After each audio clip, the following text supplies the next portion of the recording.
My question is, since I went to O&O, I have learned that spirituality is really important in business, more important than I ever would have imagined before starting diving into the O&O teachings. Could you explain to me just why this is so important? Because it's something that I really don't hear much about. I studied business at school. I wasn't taught that there at all. So I would really appreciate your answer. Thank you so much, Preetaji. Let us talk about why spirituality is necessary for business leaders from today's perspective.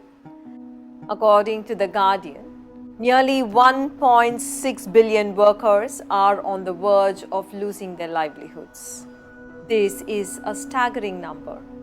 This is nearly half of the working population of the world. If this situation has to be remedied, if economy has to rebuild itself, if we need to build future economies that are not cancerous, spirituality must get wedded to business. In fact, spirituality must get wedded to politics and education too. So what is spirituality? Spirituality is not a religion. It is not a change of lifestyle. Spirituality is an authentic inner journey that transforms your actions, it transforms your decisions, it transforms your intention, and finally it transforms your state. Spirituality is a science that teaches you to connect with the greater intelligence of the universe. It teaches you to intuit your future course of actions, definitely amidst the current chaos that surrounds you. Let us now talk about business leaders in general.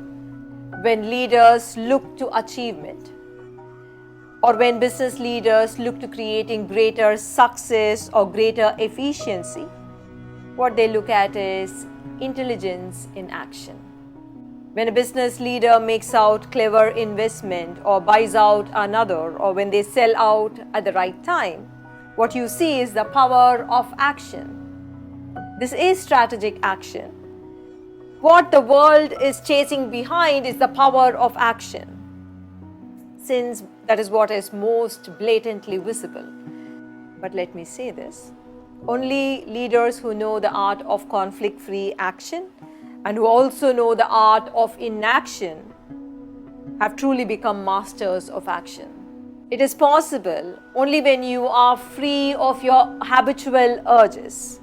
Some leaders habitually rush into everything. Some leaders habitually move into paralysis. Total power of action is only realized when you can rest peacefully within and then act, engage in fearless and regretless action. Subtler than the power of action is the power of decision. You truly experience the power of decision when it emerges from a clear mind, when it emerges when you become free of the muddled and conflicting thinking and emotions. How do you access the power of decision? Power of decision does not happen by merely being positive, by inculcating positive thinking. Positive thinking is just an attitude. It is a very superficial thing.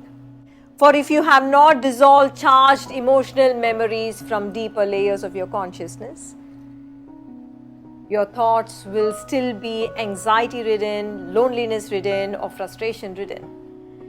Your undissolved unconscious tendencies, whether they be from their childhood, or from the time in your mother's womb, or from your previous lives, all flow through your limbic system.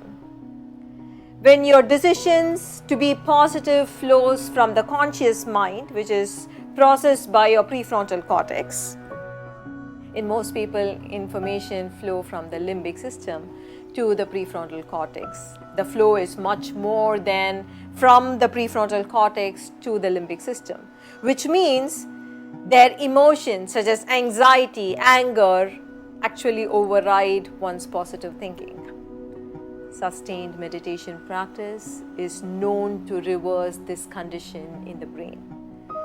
I want you to know the unconscious mind processes nearly 40 million bits of information per second. The conscious mind is only processing 40 bits of information per second. Let us move on. Subtler than the power of decision is the power of intention. What is intention? Intention reflects who the beneficiary of a decision is. Is your intention behind a specific decision only to further your own well-being alone? Or is your intention to cause well-being to others too?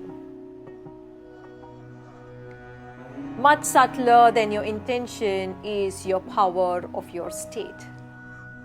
What is your state? Is your state a stressful state, or it is a beautiful state? Because it is your state that draws energy from the universe as chaos or order. If you live in a stressful state or an unpleasant state, you draw the energy of chaos into your business or your work.